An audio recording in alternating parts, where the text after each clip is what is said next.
Hello and welcome to the first video where I've ever actually said anything.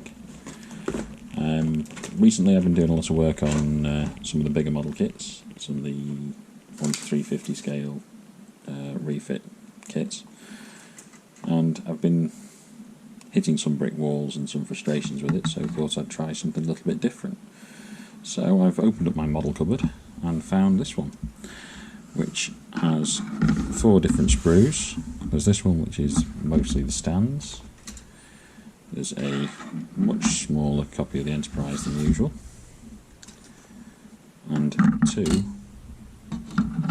of the D7 style attack cruisers. These are actually the Romulan ones. The kit itself is the Legendary Space Encounters kit, which has the Enterprise incident from the classic TV show. This is the first time I've opened the box and had a look at it. You also get the stand, obviously, which is a diorama stand. It comes with various, well, 2 pieces. There's also various electrical parts and a speaker, because there is lights and sound with this. And for that you get a background. No saying which way up it goes, I suppose it's up to you. And there are fibre optic lights, so you can drill out where the stars are and light them up as well. So a little bit different, not something I've ever done before, playing with fibre optics. The decal sheet is absolutely tiny, so it's very, very basic decals. So those will be way down the line once we've actually started building the model and figured out all the fibre optics.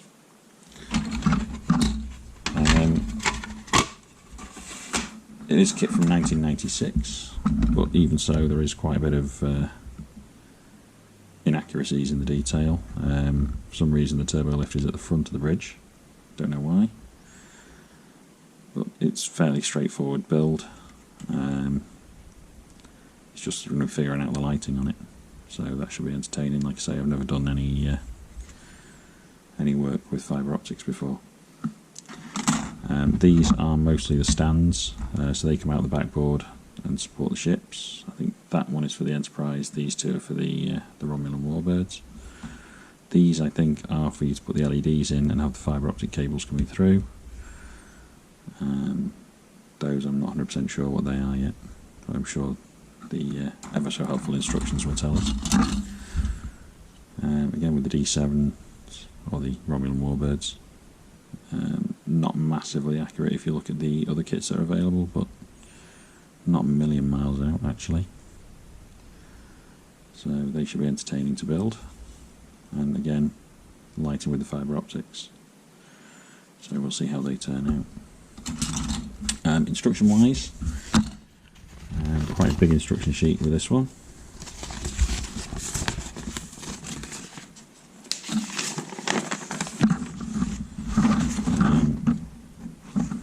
It does come with a micro drill to drill holes for the fibre optics, and obviously you can see where the bulbs are intended to go, so we shall see, and we'll see where we go from here. One of the box of electrical gubbins that came with the kit, so let's open that up.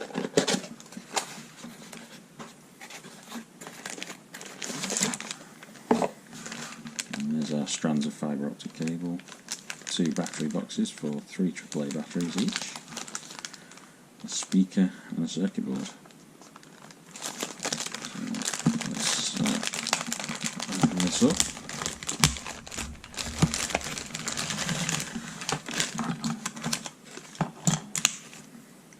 Bundle of wire.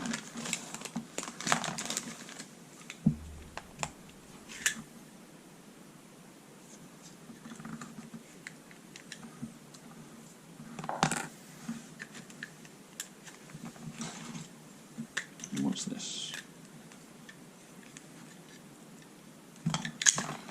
Oh, that's where they've decided to store the switches.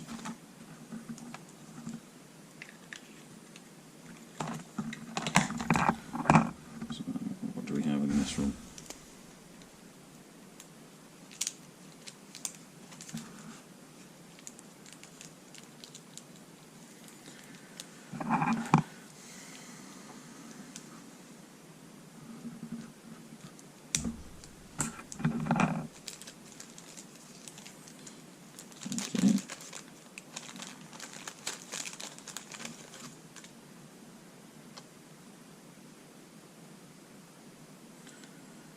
Okay, no idea what they're supposed to be. Ah, no, they're my drill bits. Right, so they're the micro drill bits. So there's 2 of those, which somehow fit in here.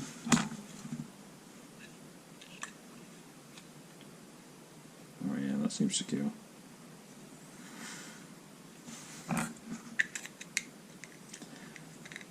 So we may use this, or we may switch over to the Dremel.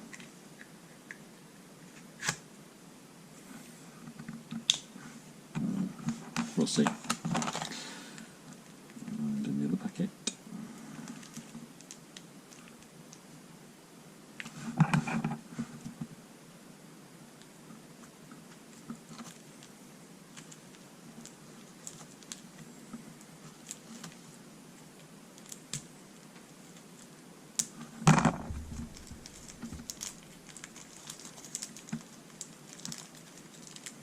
So I haven't seen many build videos of this kit, and since I've never done a build video, I thought, why not give it a go?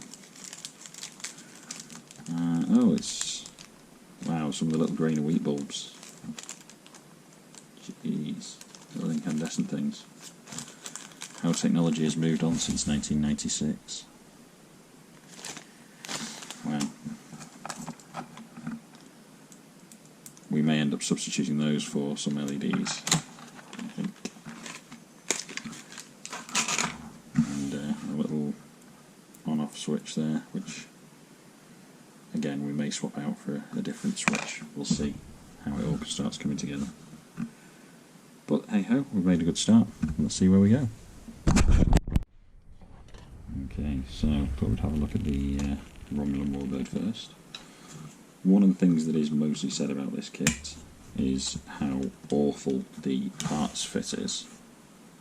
So let's try and mock it up and do a dry fit and see how bad things are. Or how good, you never know.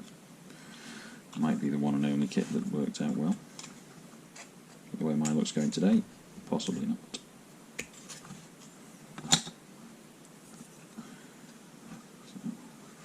Fairly simple which parts go where, so I'm not overly concerned by whether or not it's whether or not I keep track of which parts and which part number.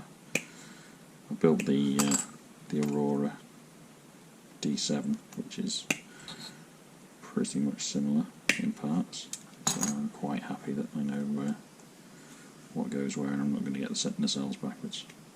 Although, you never know.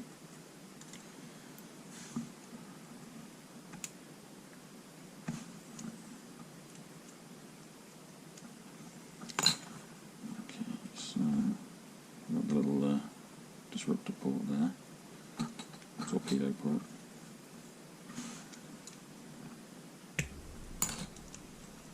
There's the little cooling vents from the top of the main hull. Assuming the cooling vents.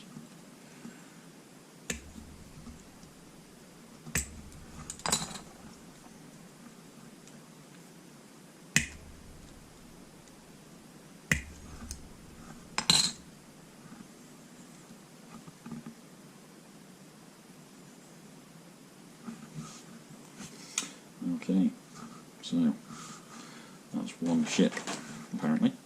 Let's have a quick look.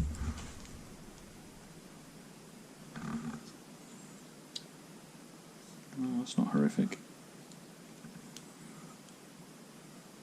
Obviously I haven't cleaned up the parts where it attaches to the sprue yet, but yeah, not entirely disastrous. Not amazing, but I suppose it's difficult on this scale.